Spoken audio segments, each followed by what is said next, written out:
Assalamu alaikum dear students, hope you are doing well. Today I am going to start converse, inverse and contrapositive of conditional statement. In discrete mathematics, a conditional statement has the form like if P then Q, if P implies Q. P is called hypothesis and Q is called conclusion. Conditional statement, we can form three related statements according to conditional statement: converse, inverse and contrapositive. These are very important in logic. First we define what is conditional statement. A conditional statement is written as if P then Q. P and Q both are propositional statement. The truth value is false when P is true, Q is false, otherwise true. For example, the first propositional statement is like propositional. We can also denote propositional statement in small letter, like first propositional statement P colon a number is divisible by 4, and the second propositional statement it is even. If a number is divisible by 4, then it is even. P is called hypothesis and Q is called conclusion. A propositional statement like if P then Q. If a number is divisible by 4, then it is even. Now we define converse of conditional statement. The converse of P implies Q is Q implies P. We interchange hypothesis and conclusion. The original statement is if a number is divisible by 4, then it is even. The converse of the conditional statement is if a number is even, then it is divisible by 4. Inverse. The inverse of P implies Q is negation P implies negation Q. We negate both part of the statement. For example, if a number is divisible by 4, then it is even. The inverse of the given statement is if a number is not divisible by 4, then it is not even.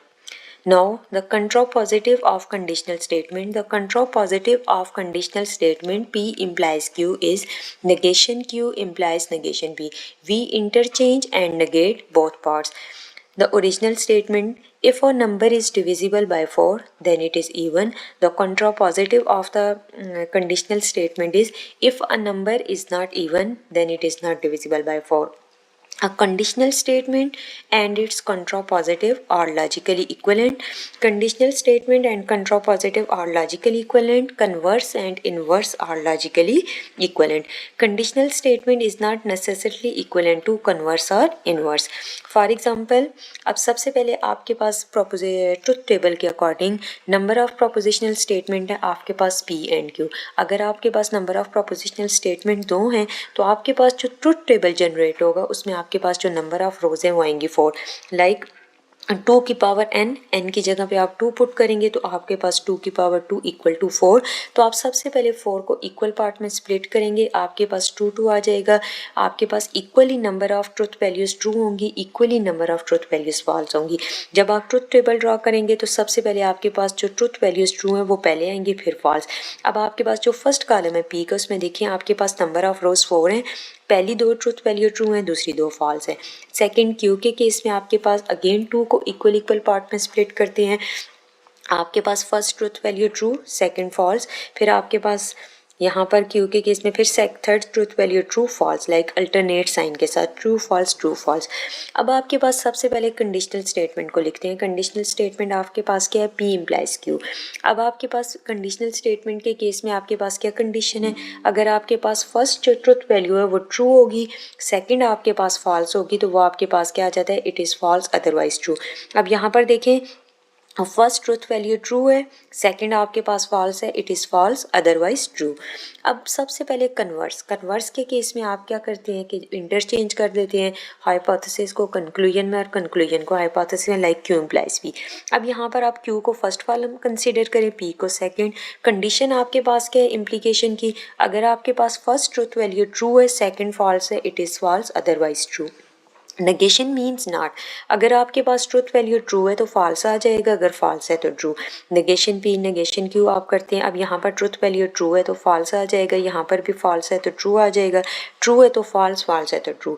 अब सबसे पहले inverse calculate करते हैं. Inverse आपके पास क्या है? Negation P implies negation Q. अब अगर आपके पास फर्स्ट ट्रुथ वैल्यू ट्रू है, सेकेंड फॉल्स है, तो it is false otherwise true. Last है आपके पास कंट्रोपॉजिटिव। कंट्रोपॉजिटिव के केस में आपके पास क्या है, negation Q implies negation P. Negation Q को आप फर्स्ट कॉलम कंसिडर करें, नेगेशन पी को सेकंड। कंडीशन आपके पास वही है, लाइक अगर आपके पास इम्प्लीकेशन के केस में फर्स्ट अगर ट्रूथ वैल्यू ट्रू है, सेकंड अगर फॉल्स है तो आपके पास it is false otherwise true. अब यहाँ पर आप देखिए ये आपके पास है कन्वर्स और ये आपके पास है इन्वर्स। इन्वर्स और जो कन्वर्स हैं ये आपके पास क्या है, लॉजिकली इक्वलेंट है। आपके पास क्या है, converse and inverse are logically equivalent. ये आपके पास क्या है, लॉजिकली इक्वलेंट है। और conditional statement and contrapositive are logically equivalent. तो आपके पास कंडीशनल स्टेटमेंट के केस में आपके पास नंबर ऑफ प्रोपोजिशनल स्टेटमेंट 2 अगर गिवन है, लाइक आपके पास अगर आपने कन्वर्स इन्वर्स कंट्रापॉजिटिव बताना है तो आपके पास if P then Q, P और क्यू कंडीशनल स्टेटमेंट ऐसी होंगी कि जो आपके पास डिपेंडेंट लाइक होंगी। अब जैसे आपके पास जो ओरिजिनल स्टेटमेंट थी वो आपके पास क्या थी, if a number is divisible by 4 then it is even, like hypothesis conclusion if P then Q.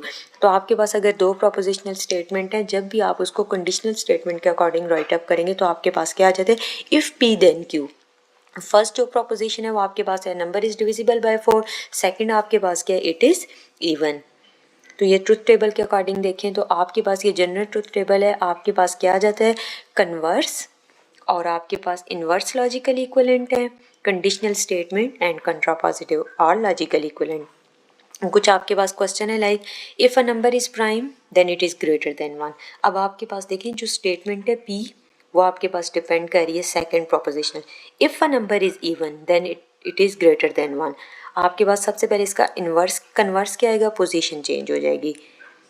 आपके पास ये P है तो आपके पास Q बन जाएगा, अगर Q है तो P। सेकंड अब आप देखिए if a figure is a square then it has 4 sides, if it rains then the ground is wet. Thank you so much.